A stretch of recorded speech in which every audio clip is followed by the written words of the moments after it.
Pak nyebut angka saja, nggak usah takut. 9.000? Iya, kira-kira 9.000. Tiap-tiap hari loh saudara. Roh Kudus bekerja luar biasa. Pertanyaannya sama. Ditaruh mana orang segitu banyak? Bukan juga. Bukan lapangan. Tapi di rumah-rumah. Oke, kita kembali ke 22. Mereka bertekun dalam pengajaran rasul-rasul, dalam persekutuan, dan mereka selalu berkumpul untuk memecahkan roti dan berdoa. Ingat, judulnya jangan lupa, cara hidup gereja yang mula-mula. Inilah blueprint dari gereja.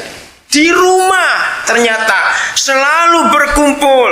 Ayat 43, maka ketakutanlah mereka semua.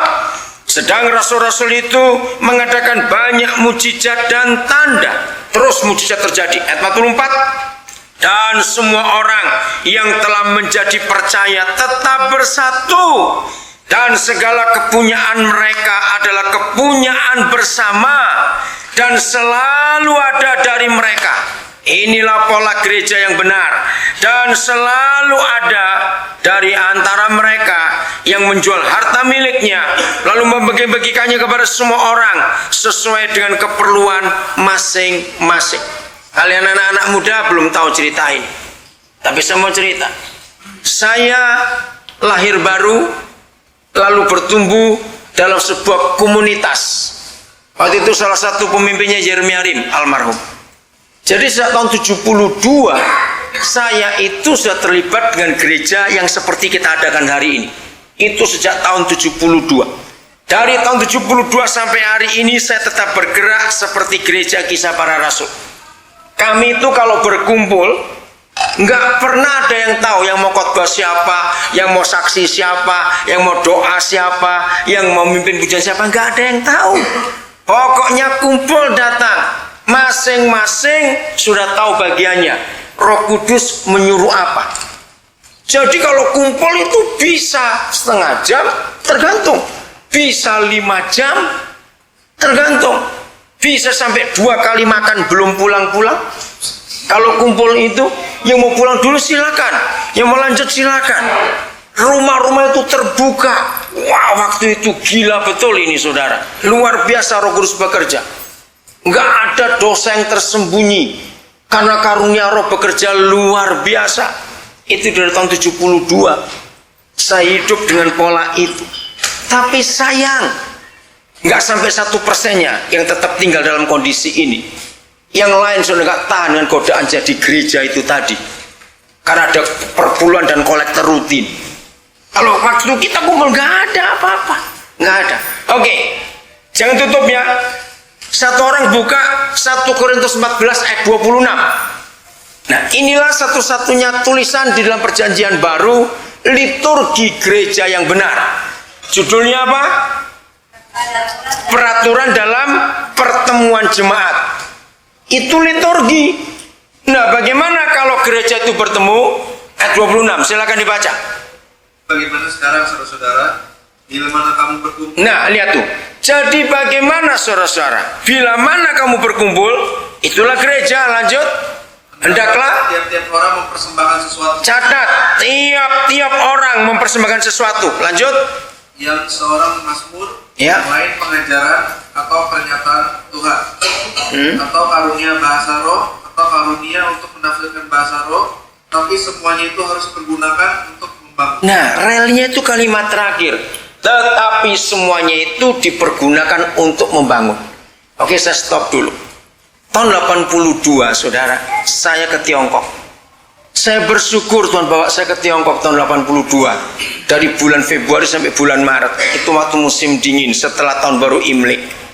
Sebetulnya saya sudah nggak mau pergi, tapi dipaksa untuk pergi. Apalagi teman satu dari Malaysia, namanya Raymond Eng. Itu nggak jadi penerjemah saya. Waktu itu saya diajak dia karena di Universitas Shanghai lagi terjadi lawatan Roh Kudus luar biasa. Mahasiswa itu jumpa Tuhan secara pribadi. Nah, ketika Raymond Eng tanya kepada beberapa hamba Tuhan, sebagian sudah meninggal, siapa kira-kira hamba Tuhan Indonesia masih muda yang bergerak di anak muda untuk ikut saya? Lah dari Ambabaton dia tanya dari Kudus, Semarang, Jakarta, Surabaya. Orang-orang itu nunjuk saya. Akhirnya mau nang cari, akhirnya ketemu. Saya bilang enggak. Saya masih takut mati waktu itu. Kenapa takut mati? Karena tahun 82 belum ada hubungan diplomatik antara Indonesia dengan RRC. Saya bilang nggak mau. Kerjaan saya masih banyak di Indonesia. Tapi Roh Kudus mendorong, saudara. Jika disediakan uang semuanya. Seminggu sebelum berangkat, pemerintah Malaysia lagi bermasalah dengan pemerintahan RRC. Nah, seluruh orang Malaysia tidak boleh masuk RRC. Berarti Ramadan batal. Saya bilang, puji Tuhan gak jadi berangkat. Tapi seorang Ambaton dari Kudus yang berterlalu dia masih hidup, dan seorang Ambaton dari Ungaran namanya Pendeta Samuel Elkanah dia sudah meninggal. Dua orang ini dalam waktu seminggu terima pernyataan Tuhan, saya tetap berangkat. Saya bilang mati bener saya kalau begitu. Berangkat. Saudara, saya sampai di Jakarta ketemu Pak Osiali Taniwan, itu orang yang punya akses ke gereja bawah tanah di Tiongkok. Lalu Pak Osia memberi saya alamat kontak headquarter kami, namanya Asian Outreach. Sampai ke Hong Kong, saya ketemu mereka. Mereka bilang hari-hari ini lagi gawat. Polisi-polisi komunis sedang merajalela menangkap semua tokoh gereja bawah tanah. Kami nggak bisa utus orang baru. Dia tanya juga uangnya bagaimana. Tinggal segini, uang nggak cukup. Ini untuk beli tiket Hong Kong, Beijing, pulang pergi aja nggak cukup. Dan bapak kan sudah punya tiket pulang Jakarta, pulang lagi ke Jakarta. Sebenarnya nggak mungkin saya sampai sini. Ringkas cerita, saudara, Tuhan bukakan jalan. Saya ketemu orang dari Malang yang di Hong Kong, dia urusan visa saya masuk ke kantor. Sampai di Guangdong, tidak ketemu gereja. Cuma gereja pemerintah. Bukan ini. Mereka nggak bisa nunjukkan. Terus Tuhan bimbing saya sampai ke Chuanchu, ke Provinsi Hokkien. Dari Kanton ke Chuanchu itu naik bis 23 jam. Tanpa jendela. Bis rakyat musim dingin. Itu bangkunya pakai papan, saudara. Pantat saya sakitnya luar biasa. 23 jam itu berhentinya cuma 5 kali. 3 kali makan, 2 kali isi bensin. Ngaco naik bisnya kenceng sekali. Maaf, masuk angin saya muntah-muntah di situ karena dingin sekali. Itu bulan Februari. Tiba di Chuanchu, saya tanya ada gereja tidak? Ditertawakan habis saya. Saya ketemu orang Cirebon yang sudah pulang ke sana. Tapi gini, ada kamu naik becak aja ke sana. Dia bilang tunjuk becak. Tahu-tahu ban becaknya meletus. Waduh, terus gimana ini? Ganti becak. Nah, tukang becak ini yang tahu gereja. Saya ketemu penerjemah orang Jalan Braga dari Bandung yang sudah pulang ke sana bersama orang tuanya. Nah, selama saya di sana namanya Yao Sesu ini jadi penerjemah saya. Saya masuk ke gereja-gereja itu.